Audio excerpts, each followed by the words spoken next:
Saludo cordial desde la parroquia Nuestra Señora de las Nieves de Olaya, Antioquia, Colombia, Padre Francisco Oquendo.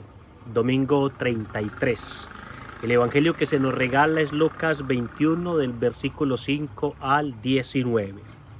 El Divino Maestro se halla en el templo, convirtiendo este momento en un momento singular de la historia, porque el Dios hecho hombre pisa con sus empolvados pies humanos el templo que le fue construido para que fuese su morada.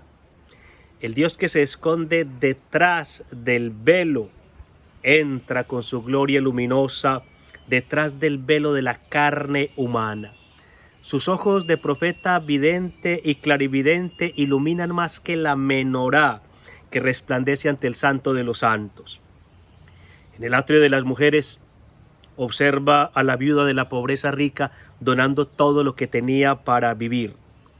Allí estaba Jesús, en el templo, peregrino entre peregrinos, observando la puerta de Nicanor, llamada la puerta bella o la puerta dorada, que permitía el ingreso al atrio de Israel y al santuario propiamente dicho, el cual había sido construido por 1000 sacerdotes para que sus piedras no fuesen tocadas por manos impuras.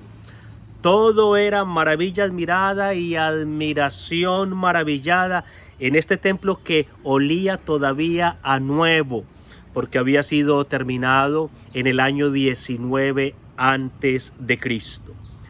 Todo era contemplación extasiada, éxtasis maravillado, maravilla estupefacta, estupefacción estupenda, estupor asombroso, asombro bello, belleza sacra, sacralidad gloriosa, gloria divina, hasta que el Señor comenzó su monólogo de palabras cortantes e inquietantes. En efecto, entrando en los aspectos literarios del paso, el capítulo 21 de Lucas es un largo monólogo de Cristo, que suele ser llamado discurso escatológico o discurso apocalíptico. Escatológico porque trata como tema de las cosas últimas, que en griego se dice tais hata.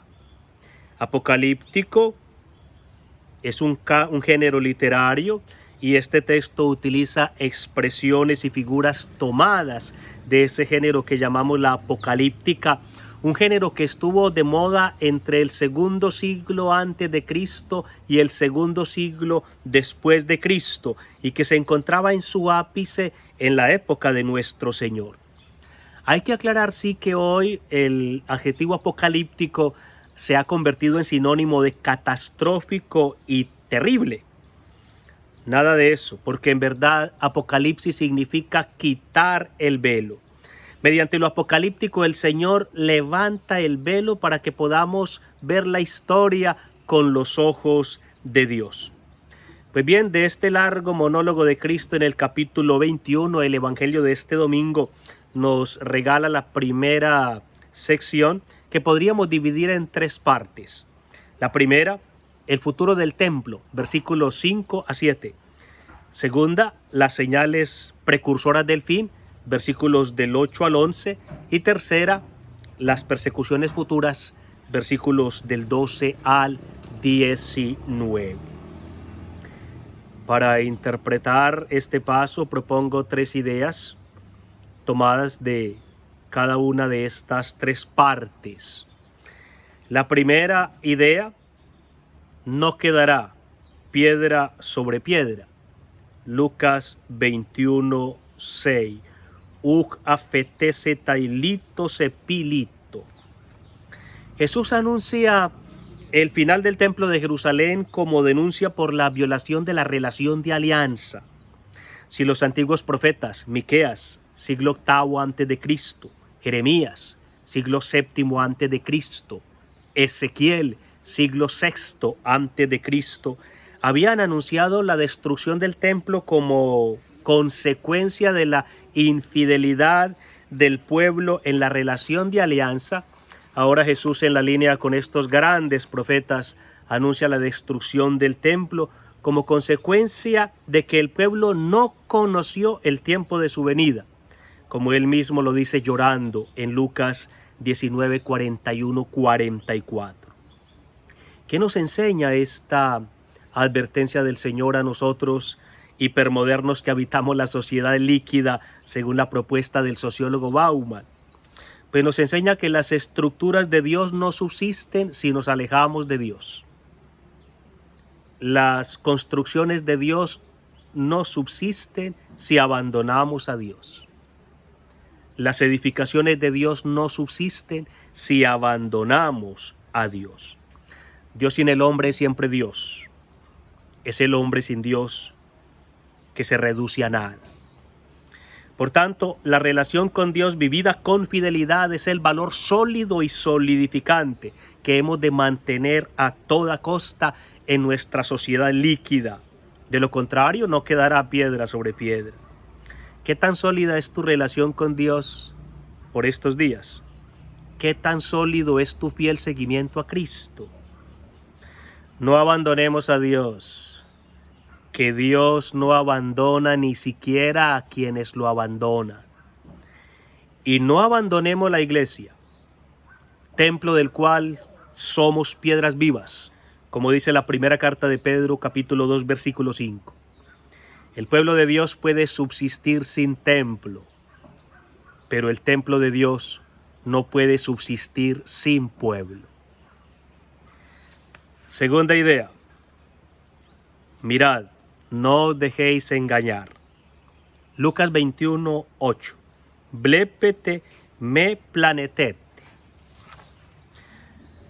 En esta segunda parte, el Señor nos presenta las llamadas señales del fin. Pero hay que notar que Jesús pone el énfasis no tanto en las señales, sino en las actitudes de sus discípulos frente a esas señales. El Divino Maestro nos previene contra el engañador que viene. Frente al que viene usurpando su nombre, presentándose como si fuera Cristo, no os dejéis engañar. Frente al que viene diciendo yo soy, es decir, presentándose como un Dios y como Salvador. No importa si es una persona, una ideología o un sistema político, no os dejéis engañar. Frente al que viene pronosticando el fin del mundo, diciendo que el tiempo está cerca, no os dejéis engañar. Frente a quien sobre la base de la última guerra pronostica el fin de todo, no os dejéis engañar. Jesús lo afirma claramente, estas cosas suceden, pero el final no es inmediato. Lucas 21:9. Indica así el Señor 7 señales del fin. Primera, levantamiento de nación contra nación. Segunda, levantamiento de reino contra reino. Tercera, grandes terremotos. Cuarta, hambrunas. Quinta, epidemias. Sexta, cosas espantosas. Y séptima, señales en el cielo. Pero si la miramos bien, estas son constantes históricas, historias constantes que indican el fin del mundo. El fin del mundo no entendido como final del mundo, sino entendido como finalidad del mundo. Estas realidades nos indican que todo es transitorio y que la finalidad del mundo es llegar a Dios, el único que permanece. Todo pasa. Nada es permanente por esencia excepto Dios y aquello a lo que Dios dona permanencia. La transitorialidad de la realidad es su anhelo de eternidad, es su gemido a la divinidad para verse liberada de la esclavitud de la corrupción y participar en la gloriosa liberación de los hijos de Dios, como enseña el apóstol Pablo en el capítulo 8 de su carta a los romanos. En la caducidad y transitoriedad de la realidad, ¿a qué o a quién te estás aferrando? Porque eres sarmiento, aférrate a la vid verdadera, única que puede darte vida verdadera. Tercera idea. Tendréis ocasión de dar testimonio.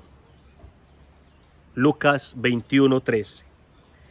Apovesetai humin eis martirio. Es nuestra vocación al testimonio. El Señor es claro cuando habla a sus discípulos, diciéndoles que el discipulado no es fácil, ni es cómodo y no siempre es agradable, porque habremos de afrontar persecuciones y dificultades. Esto hay que dejarlo claro hoy en nuestra hipermodernidad hedonista que tiende a identificar lo fácil con lo bueno. Ser discípulos de Cristo es bueno, muy bueno, pero no es fácil. Jesús enumera 7 dificultades. Primera, os echarán mano.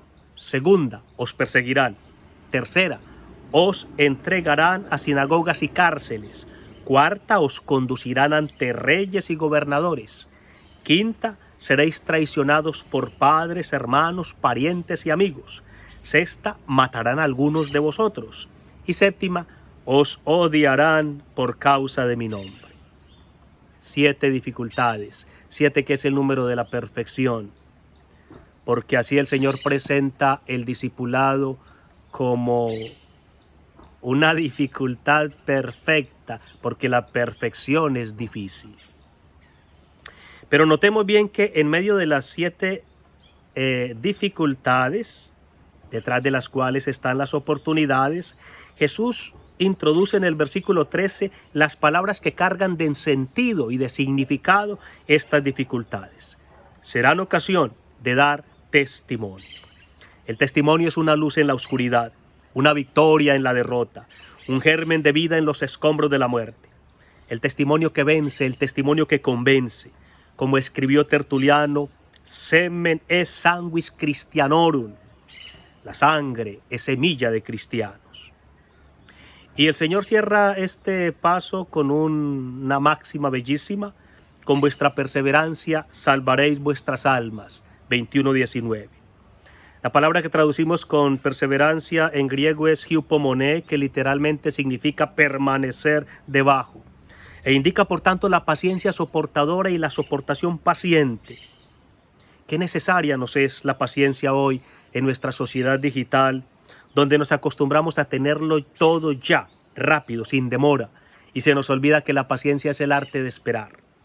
Qué necesaria nos es la paciencia en nuestra sociedad hiperindividualista, donde consideramos todo como invasión de nuestros espacios, y se nos olvida que la paciencia es el arte de tolerar, de soportar.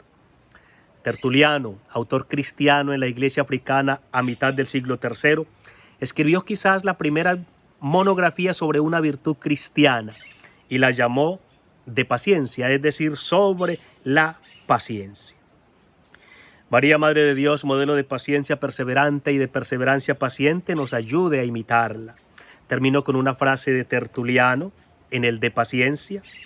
La universal doctrina de la paciencia enseña que ni siquiera se permite tratar mal a los mismos que lo merecen. Gracias por compartir el video y buen domingo para todos.